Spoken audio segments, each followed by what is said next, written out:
This topic will teach you on how to plan business messages. Our learning outcomes are understanding the three-step writing process, analyzing the situation, gathering information, selecting the best combination of media and channels, and organizing your message. The three-step writing process are planning, writing, and completing business messages. However, this topic will focus on the first step, that is planning business messages. The other two steps will be covered in the next videos. To plan any message, first analyze the situation, gather information, select the right combination of media and channels, and organize the information. The second learning outcome is analyzing the situation. To plan any message, first analyze the situation by defining your purpose and developing a profile of your audience. Successful messages start with a clear purpose that connects the sender's needs with the audience needs. The purpose can be a general purpose or a specific purpose. General purposes of business messages are to inform, to persuade, to collaborate, and to initiate a conversation. Specific purposes of business messages include what you hope to accomplish with the message and how your audience should respond after receiving your message. Audience must know which of their needs will be met or what problems will be solved by listening to your advice or doing what you ask. Developing audience profile. To ascertain the need of your audience, develop an audience profile by identifying your primary audience, determining audience size, geographic distribution, and audience composition.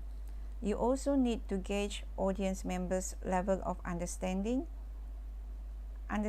audience expectations and preferences, and forecast probable audience reactions.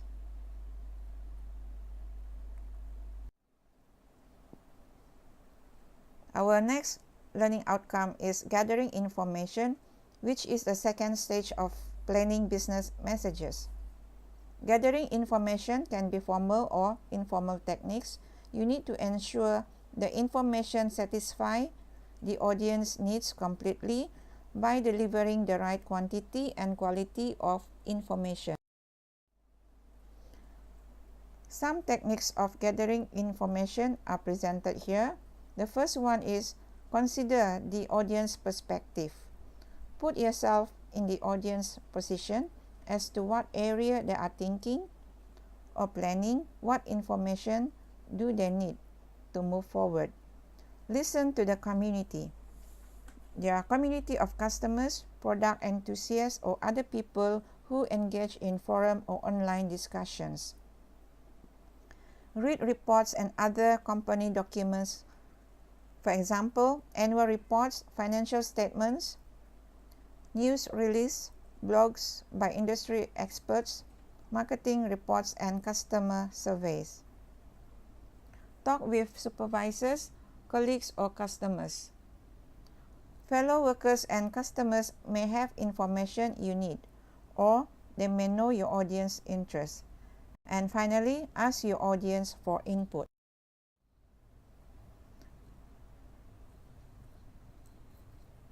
In many situations, your audience information needs are readily apparent, such as when a consumer sends an email asking a specific question.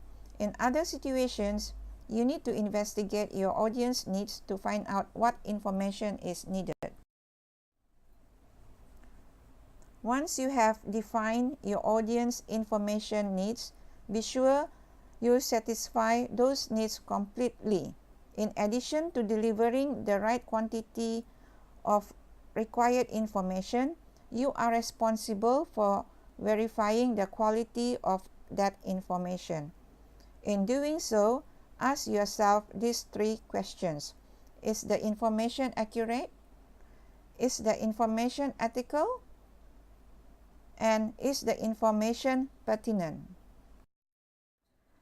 The next learning outcome is selecting the right combination of media and channels to deliver your message. The medium is the form a message takes, and the channel is the system used to deliver the message. Most media can be distributed through more than one channel, so whenever you have a choice, think through your options to select the optimum combination.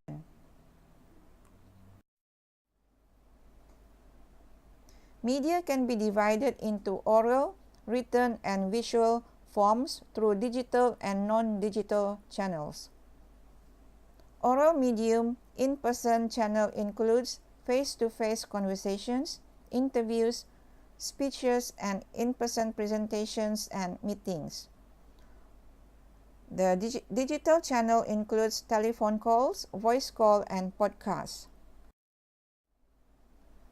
Written medium. The print channel may include memos, letters, reports, and proposals, while the digital channel may include tweeting and texting, website contents, and book-length reports.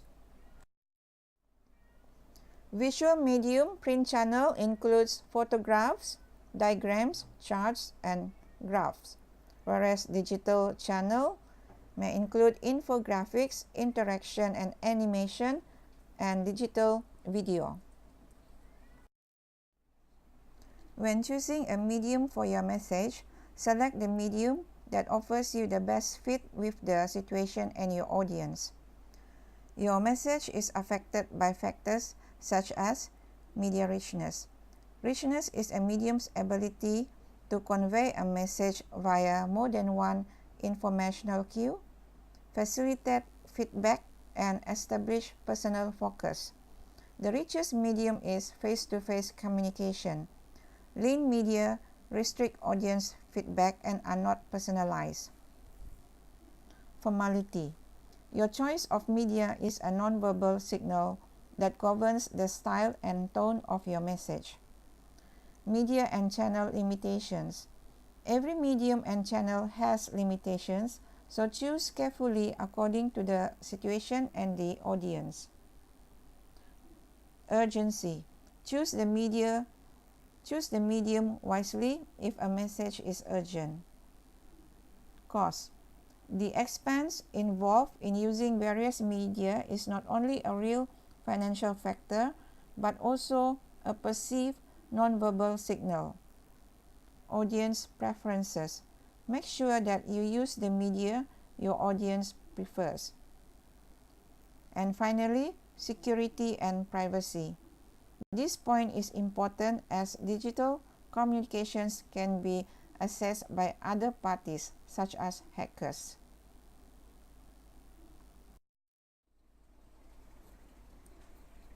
Learning outcome 5. Organizing your message. Organize the information by defining your main idea, limiting your scope, selecting an approach, and outlining your content. Good organization helps your readers in several ways. It helps your readers understand and accept your message. It also saves your readers time as the message contains only relevant ideas that are logical and concise. Organizing your message before you start writing saves you time and energy. It also helps you develop a reputation as a clear thinker who cares about your readers and listeners. Defining your main idea. Good organization starts with a clear definition of your main idea. The topic of your message is the overall subject. Your main idea is a specific statement about the topic of your message. Strategies to generate ideas. You may need to generate ideas in longer documents and presentations. The techniques presented here can help you generate creative ideas. Brainstorming, journalistic approach, question and answer chain, storyteller's tour, and mind mapping. Limit the scope of the message. The scope of your message is the range of information you present, the overall length and the level of detail that need to correspond to your main idea. The amount of information needed depends on the subject matter, your audience understanding, and receptivity to your conclusions.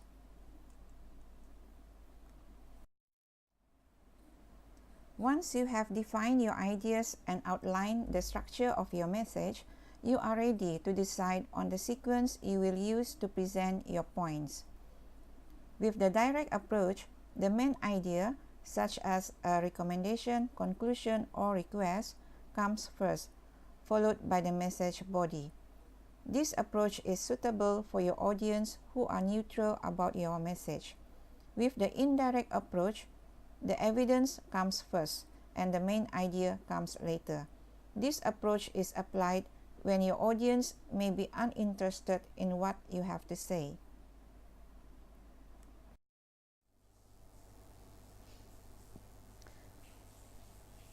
Another technique to consider while organizing your message is storytelling. Stories can be an effective way to organize messages in a surprising number of business communication scenarios. Stories attract audience interest, and this may help readers and listeners imagine themselves living through the experience of the person in the story. So we have come to our final slide. To conclude this discussion on planning business messages, we have learned the three-step writing process and how to plan business messages by analyzing the situation, gathering information, selecting the best combination of media and channels, and organizing your message. Thank you for watching this video, and see you in the next topic.